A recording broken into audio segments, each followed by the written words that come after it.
Can't wait to watch Yoshinobu Yamamoto. This from our friend Buster Olney over at ESPN. A source, the Giants met yesterday with pitcher Yoshinobu Yamamoto. He's got a lot of big market teams bidding for his services. Reportedly, the Yankees already met with him as well. And it's fascinating because when you look at this guy, yeah, he can throw heat. Yeah, he throws a good splitter, Ronnie. But I can think of like he's 25 years old. He's entering the prime of his career. Originally, you thought 7 years, 8 years, maybe $200 million. Now that price going up to $300 million because of the demand. Well, it's the perfect storm, right? It's not only that you have all these big market teams bidding on him. You always, you're 25 years old. We usually don't see the Japanese pitcher come over in his prime this young at 25 years old. And I think I'll add this to it. Watching Kodai Senga last year and success he had for the Mets put him in a beautiful place. Because if you think to yourself, Kodai Senga has that kind of year, this pitcher's supposed to be maybe 1.5, 2 times better than Senga, you're envisioning that this young man will take that Cy Youngs that he won in Japan and maybe do it over here. Yeah, I think that intrigues me the most about him, Ron. When I look at Senga, I look at Ohtani, and I look at Yamamoto. I see guys that throw in the mid to upper 90s. But they don't spray the ball around the strike zone a whole lot. If you watch Senga, you had a chance to watch him a lot. It's almost by design. He'll ride a four-seam fastball up and away. But these three guys in particular, I think the game is getting back towards, listen, we're all about velocity and spin rate. But you just can't be ball one, ball two. These three guys, particularly this guy, their body, they're under control. They control the strike zone. Good split finger, enough of a fastball. And I call it like we got stuck, I think, for the last 7 or 8 years. I called the revolution of like dead brain heavers. Just grab it, throw it as hard as you can. Don't worry about where it goes. Just throw it and spin it and rotate it. And that's what's going to get you paid. And these guys are kind of a throwback to pitchers that have really good stuff. They're like Garrett Cole, Jacob deGrom, but they're coming from Japan. And I also think all of the things that were an issue before, thinking about the size of the baseball, culturally coming over here to the States, and maybe more importantly is the ability, to master their craft here in a 6-man rotation. A lot of teams in baseball already on a 6-man rotation.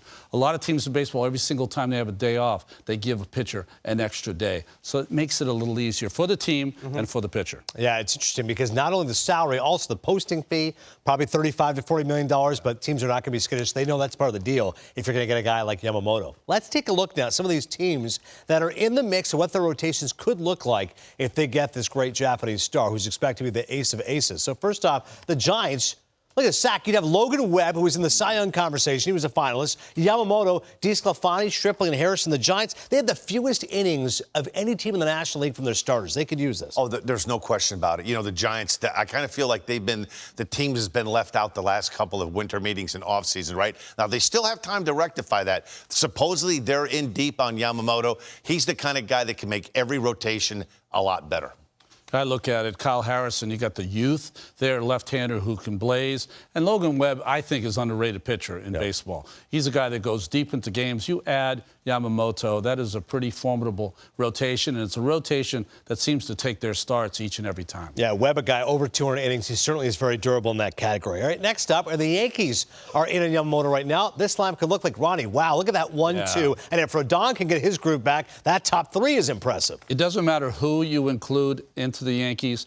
It's Carlos Rodon is really the key for that rotation. If he comes back like he can be, then that's going to be formidable. But to add Yamamoto in the middle of that behind Cole, last year you felt at times that Cole was by himself in that rotation, especially after Cortez hurt himself. But that right there puts them in a place where they might be the 100-win team again.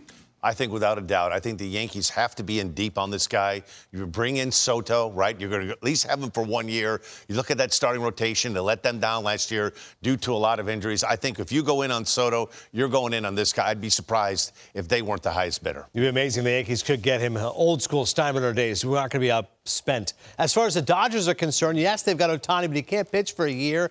So, Sack, if you can go Walker, Buehler, Yamamoto, and then that youth we've talked about, Miller and Pepio as well. In my opinion, this is the team that needs him the most. Wow. Because they're not going to have Ohtani on the mound in 2024. There are a lot of question marks. Walker Buehler, it's great. You can put him on the top of that list. But what can you really count on a guy coming back from Tommy John surgery? Miller has a great young arm, former first-round draft pick. All these young pitchers, there's tremendous upside. But to me, me, this is the team, like a battle-ready team that's ready to win, that needs him the most. This is the first time, and I said this earlier, in like 8 to 10 years, that the Dodgers starting pitching is not the envy of every team in baseball anymore. They need pitching. And they don't have the depth. And I think I feel the same way that Dan does, that this is the team that needs them most, despite just signing Ohtani. But I think really the key here is that you got Yarborough's kind of, remember, a bulk guy when he was with Tampa Bay Rays. Pepiot had a big year. Miller had a big year. But Buehler, the same as Dan said, I think 150 innings is really all you can expect from him. So you expect from Yamamoto. And Clayton Kershaw's year to year. Hopefully he's back to the Dodgers one more year. But their starting ERA 4.57 a year ago. That's a really sight you're not used to seeing if you're a fan of the LA Dodgers. Next up, New York Mets. Kodai Senga. Wow, you know what? That 1-2 punch, and you're throwing Quintana. Severino perhaps bounces back. That looks awfully good. Well, what I like about this rotation is Senga did have an incredible year last year. With Yamamoto, that gives them 2 like 1As, right? That they'd be top of the rotation. Quintana is that veteran who gives you innings. Severino's the guy that is a reclamation project, but still has a big arm. And Tyler McGill, Joey Lucchesi, there's some other names down there that might fill that in, give them some depth. I think if you're the Mets, right, you look at this guy, you slot him in that 2 spot. It may not be 2024, but 2025, 2026, that's when the Mets could be dangerous. Yeah, and he could certainly be that ace or 1A guy, as Ronnie was saying. And last up, the Boston Red Sox, who've been fairly quiet so far. Sack, you don't know what you're getting with Chris Sale. He's been off injured. I know he's special when he's healthy, but that's been an issue. Brian Bale, a lot of excitement there. They could really use Yamamoto. That's a big upgrade. They could desperately use him. I just don't know right now if the Boston Red Sox, even if they get a guy like Yamamoto, are really in a position that they can challenge the Yankees, challenge the Blue Jays, challenge the Rays, and the Baltimore Orioles.